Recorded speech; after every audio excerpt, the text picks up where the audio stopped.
The Assembly will hear an address by His Excellency Ralph Gonsalves, Prime Minister and Minister for National Security, Legal Affairs, and Information of St. Vincent and the Grenadines. I request protocol to escort His Excellency and invite him to address the Assembly.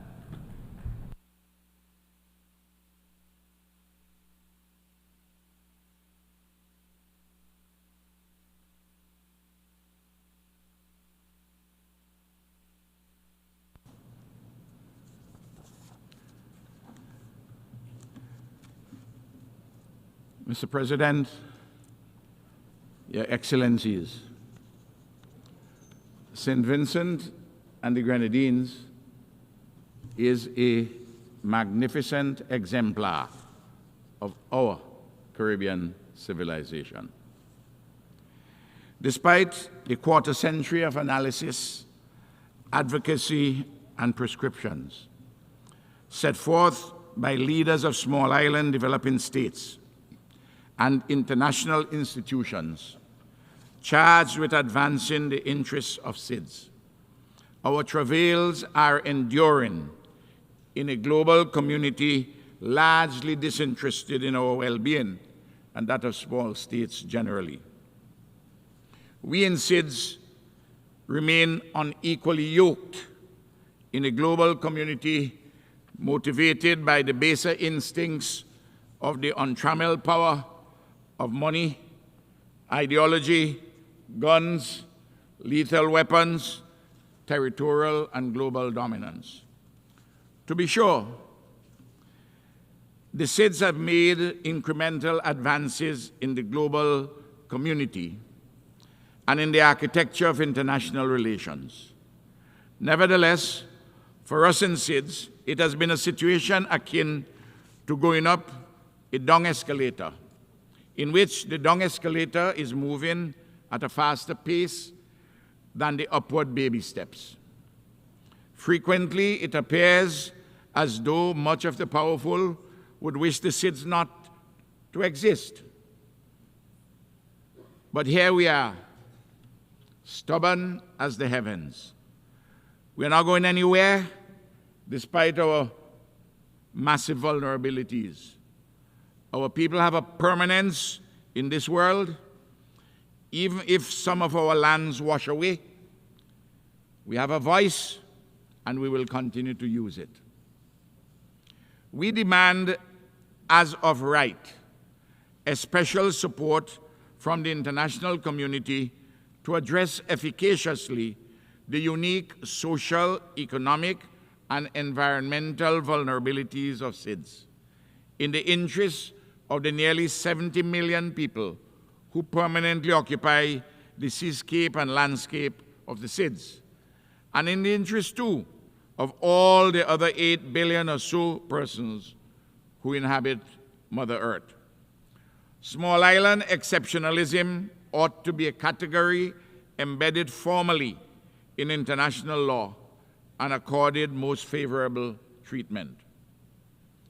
Rather than securing a most favorable treatment, the SIDS are required to fight to maintain the special considerations which providence or serendipity has bestowed upon them.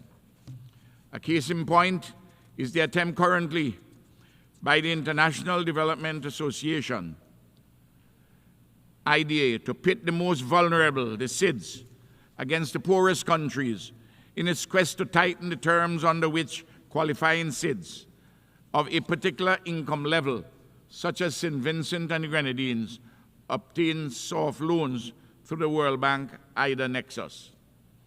In any event, why is the World Bank persisting with the single, anachronistic, and ill-designed metric of average per capita income in respect of vulnerable SIDS in the age of the Anthropocene, as against a more comprehensive and sensible measure of a multi-dimensional vulnerability index?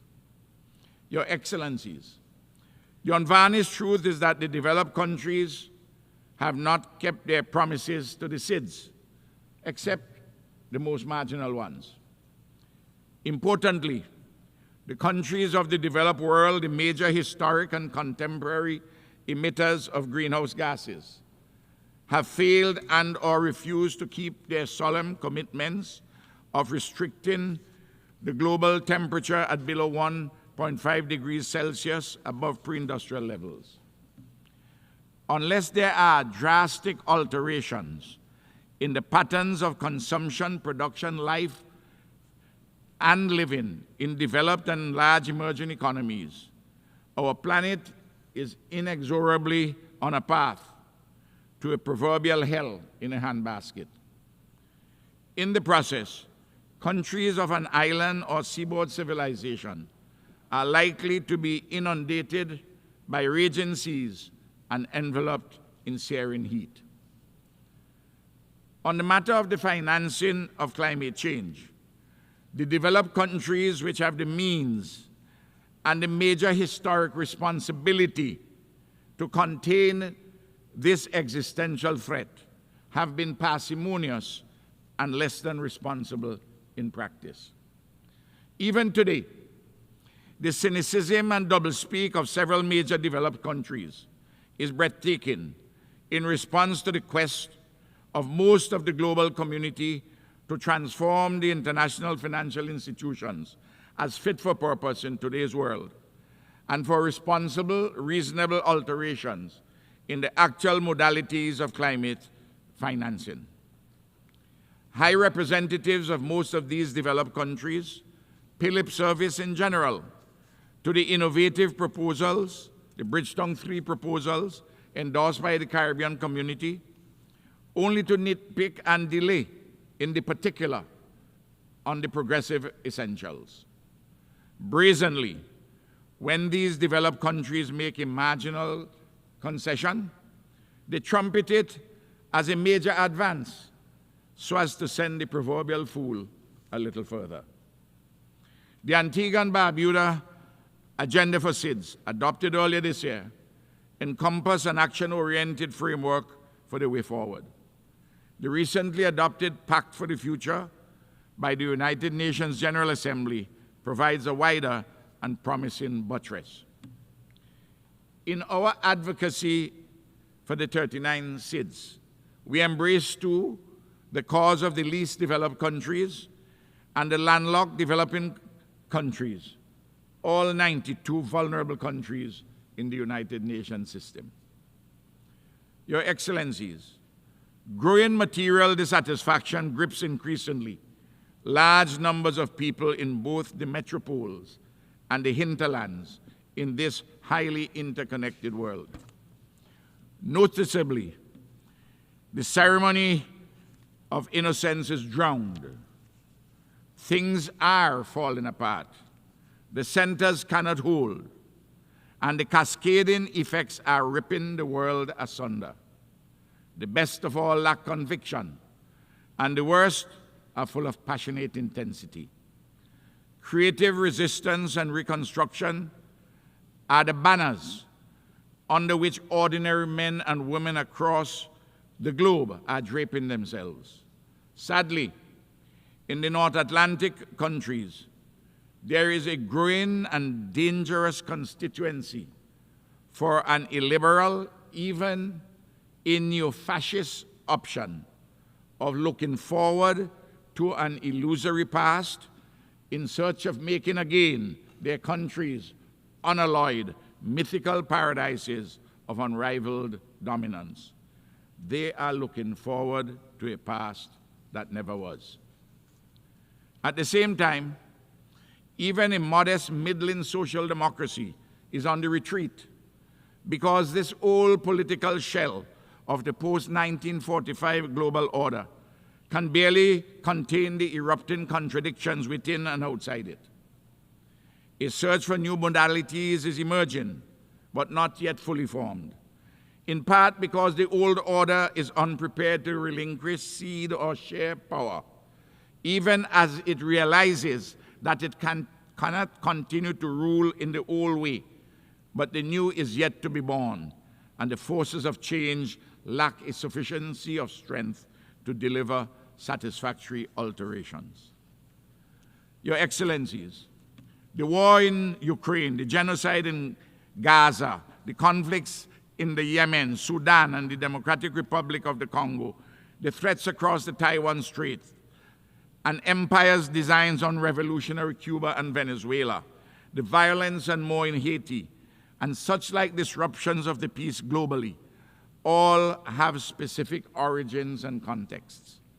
But they are all reflective, too, of a failure of multilateralism, a hamstrung United Nations framework, and a derogation from the fundamental precepts of the Charter of the United Nations.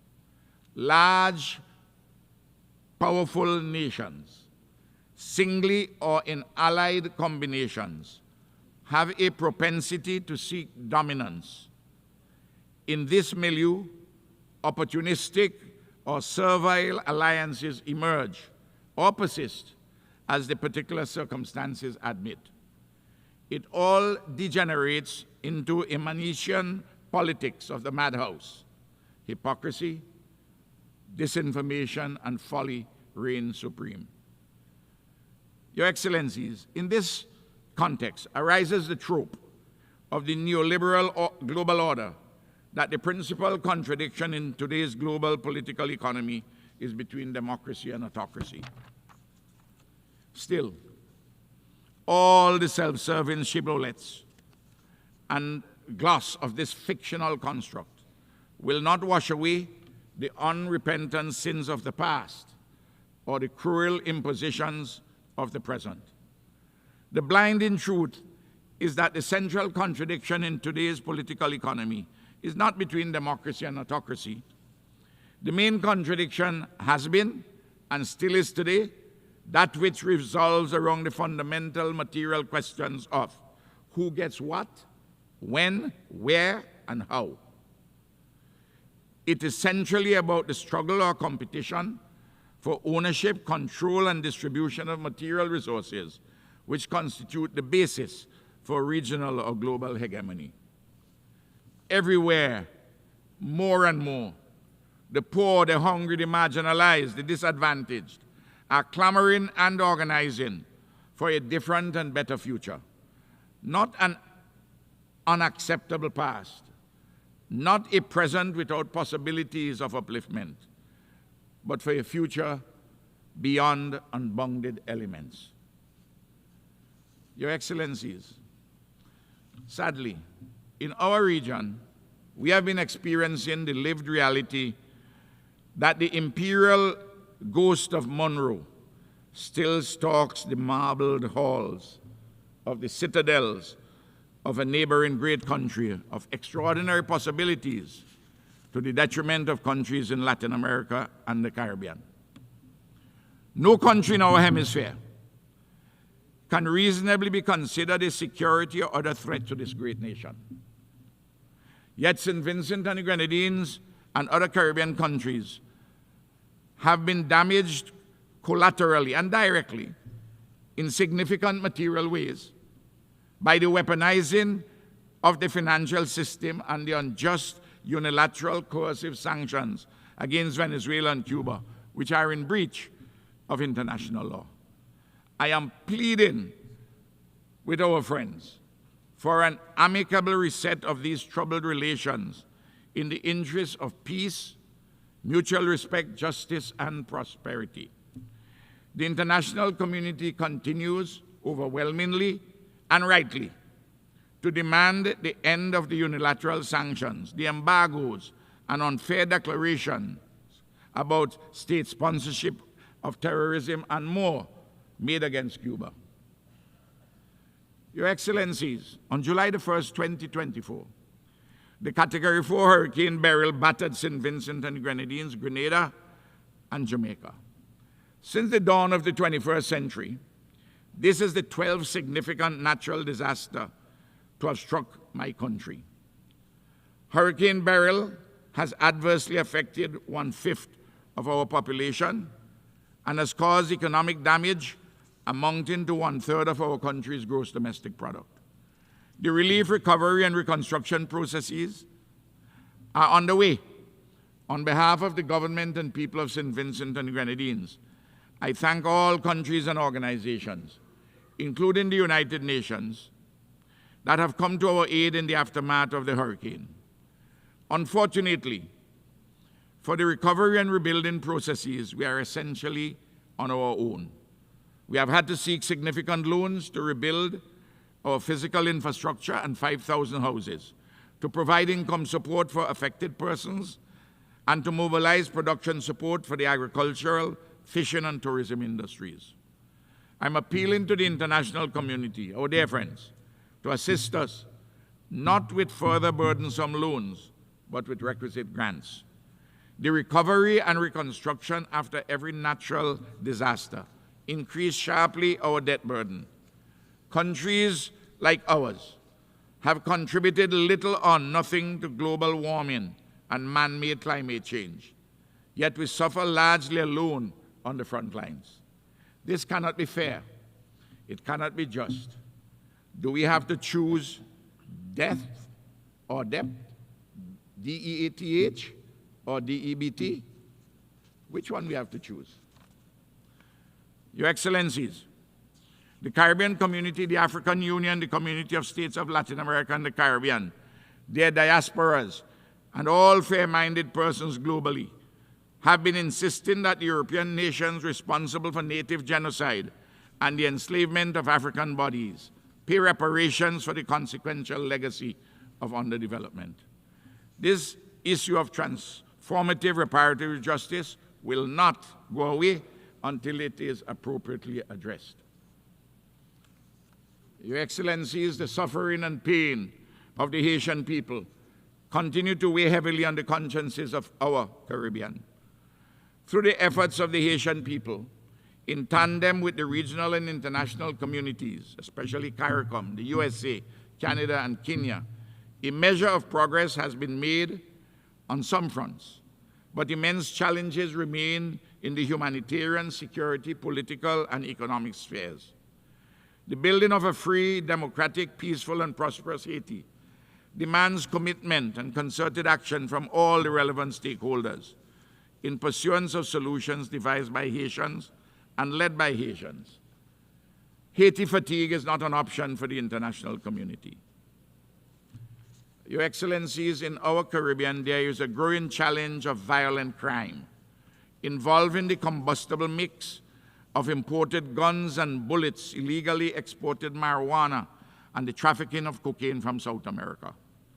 It is evident that this challenge demands much closer cooperation operationally between all the countries concerned in the Caribbean, North America, South America, and Europe.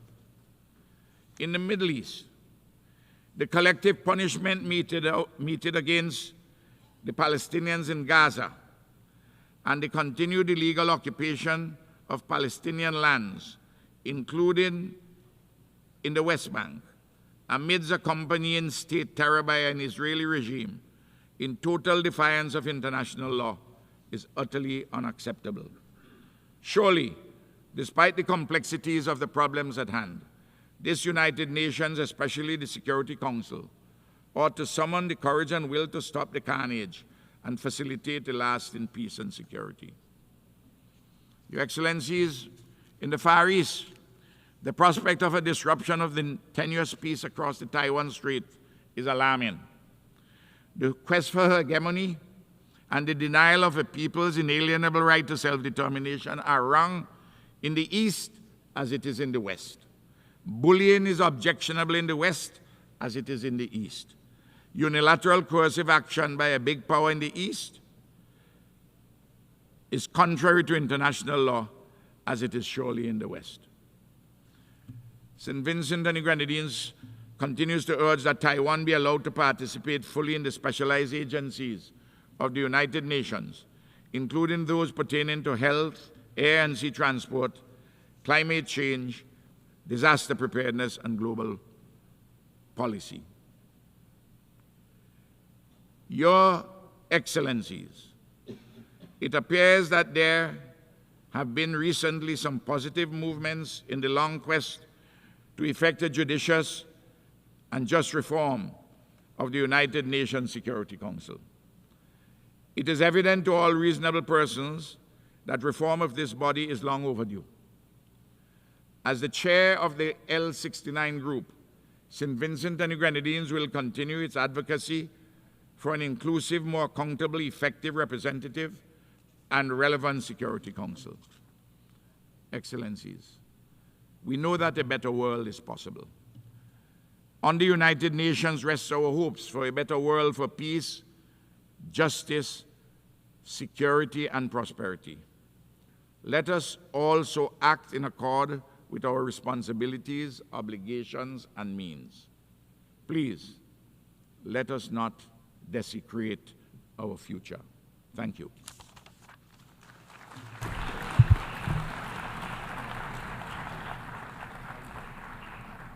On behalf of the Assembly, I wish to thank the Prime Minister and Minister for National Security, Legal Affairs, and Information of St. Vincent and the Grenadines.